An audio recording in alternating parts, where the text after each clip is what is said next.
3 The Mole Act 3 The Mole Chapter 19. One day later. Kaido point of view. Swinging the door as she entered and Snipe, our history teacher left, greeting us for the second time today, only this time, it was for the Hero Courses class period. Good afternoon class. My mother spoke, getting a head start on the Hero Course class. She's both our language arts teacher, but also later in the day, the Hero Course teacher. So, afternoon she returns to the classroom. Hints why she's back. Good afternoon Miss Tsutsumi. Everyone greeted, while I remained silent. Stopping in the front of the room she began, despite class transition period still having about 3 or 4 minutes left to go, so in turn, class wasn't really due to start for at least that long. Today we're going to be focusing on where you currently stand with a quirk apprehension test, and after that we'll be conducting 2 10-minute long, 5v5 mock battles. All of which will take place at Battleground Beta. Mom explains to us, before gesturing towards the wall on the far end of the classroom, while everyone was getting excited by the news, finally something exciting. And of course, since we'll be using our quirks, I can think of no better time to present to you, your hero costumes which you designed and submit forms for at the beginning of the year. Since they did just arrive last night. They say the costume makes the pros after all. On cue, the walls on the far end extend out in slots, revealing cases labeled by seat number, filled with the costume we designed and sent in requests for at the start of the year. We get to use our quirks and get our hero costumes all in the same day. Now that's what I'm talking about, yo. Hizashi shouts, thrusting a fist in the air, while pointing at the teacher with his other hand with a finger gun. Everyone else gossiping amongst each other about their excitement. Your suits are labeled by seating order, grab them and get dressed in the locker rooms, and meet me at Battleground Beta. Our hero costumes, huh? I mumble, while everyone began out of their seats to grab the cases labeled with their seat number on them. I sigh with a soft smile. Remembering a conversation I had with Mother's gunsmith a few days ago, who I had visited on my own accord. I just felt that my gun barrel wasn't retracting as smooth as it should have been. And I used that moment to ask him about Mom, before she and I crossed paths. Mom when she was in her prime. Hey Maxwell, could I ask you something? Watching him make adjustments to my spring-loaded joints that had been disassembled from my gun arm across the table. As he tinkered, in an indulging tone. Of course, you can ask me just about anything. He assured, as I did just that. Last time, you made mention that I was just as reckless as Mom with my arm at her age. I assume you knew my mother when she was really young? He chuckles, truly amused by the choice in words. I didn't just know your mother, I helped raise her. Her father and I were the best of friends in school, and after school we only grew closer. So much so, that when Kaina was born, and she finally learned how to speak, she called me her uncle.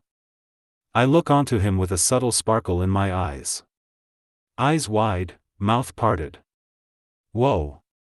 I suppose that's why she only lets you touch her rifle, huh? I was the only one her father would ever bring her to. He trusted me with her gun more so than some pro heroes, gunsmiths, or contractors with quirks that would have made them better suited for the job. And even once your mother became a pro hero, she maintained that preference, believing I was the only one worthy of tinkering with her good old right arm. He explained, chuckling as he spoke in embarrassment. Going back into silence as he continued to work on the disassembled parts atop the table. My eyes wandered across the room. They happened to land upon a photograph, framed atop his workbench across the room. Photograph of Mom when she was younger. Much younger. Her smile. I notice. A letter laying next to the photograph was another photo, and another, all in a line, multiple of them, all framed, all with opened letters laying against them. My eyes slowly part open more than they already were. He noticed, and stopped what it was he was doing, sitting up in his chair, turning over his shoulder, and staring on at the photographs, each and every one, framed photographs of me from 4 years old to now, some with mom in them, smiling so brightly, a smile I could barely remember, over all the nights she cried in her room alone, always burying the good times inside of me. I almost never heard from or even seen your mother unless it pertained to routine maintenance on her gun. And every time we crossed paths, that glimmer in her eyes, from when she was a little girl, always seemed to twinkle out, becoming dull with time, and just like that, with time her smile began to fade. For years into her hero career, I tried to reach out a hand, but she shut me out. I feared whatever was weighing on her had already consumed her. He stood up, and began walking towards the photos, while I averted my gaze from the photographs, and brought eyes onto him. I feared, your mother was spiraling down a bad path, and there seemed like there was nothing that I could do to correct it or bring that once innocent and caring smile back. I always felt some sort of resentment towards myself. That I could do nothing but watch and wait, as the world tore my niece apart.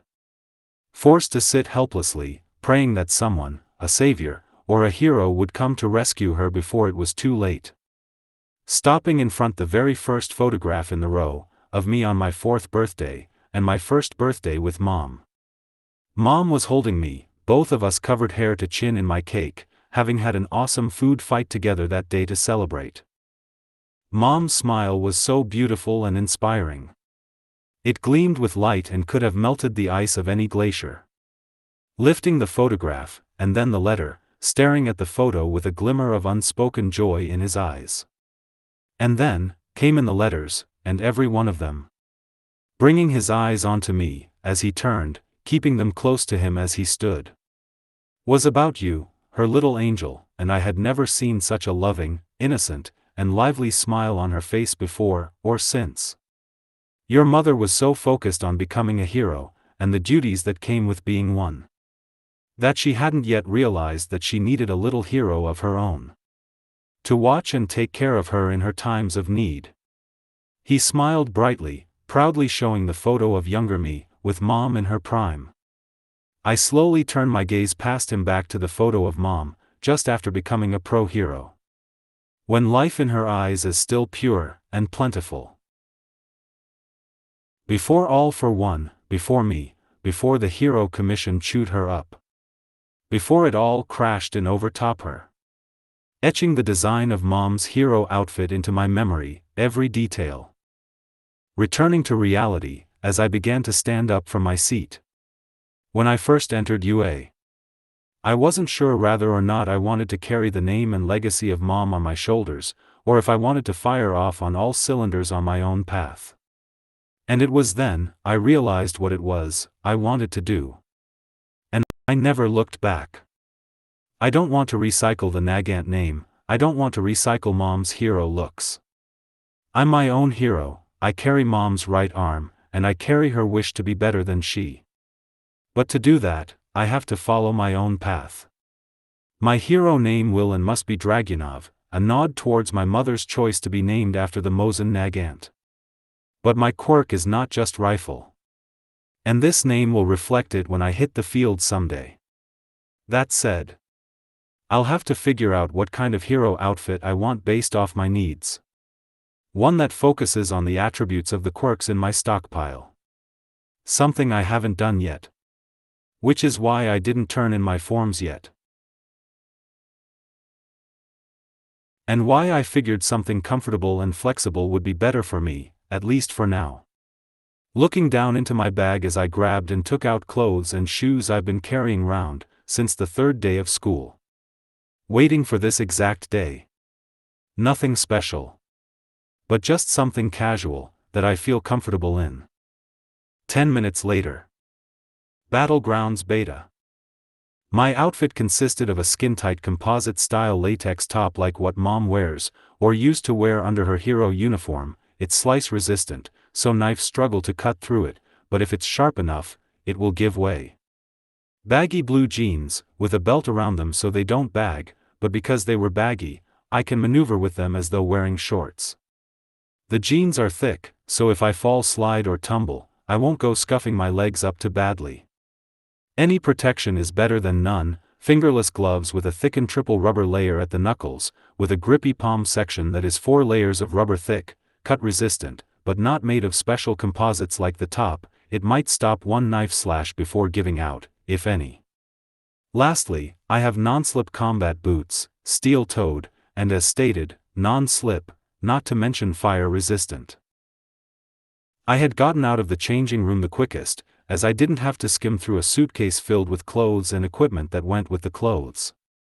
No written instructions, no papers to explain the functions, tweaks, and other things. That's a rather bare-bones outfit, sweetie. Are you sure you don't want a utility belt? Or maybe a few pouches for ammo stowage? I can lend you mine if you'd like. My mother asked, observing as I stood in wait for everyone. I appreciate the worry, Mom, but I'm data collecting today. I want to wear the bare minimum so I can determine what I need in my future hero suit through today's experiences, via my shortcomings. She stared at me with both understanding and yet motherly worry. Kaito, are you planning to use your chi quirk? She asked, as I look up from my gloves onto her. She sounded hopeful that I would be. I look up from my gloves as I adjust. Well, I certainly won't say that I'm not. I admit, while sporting a grin. End of chapter 19.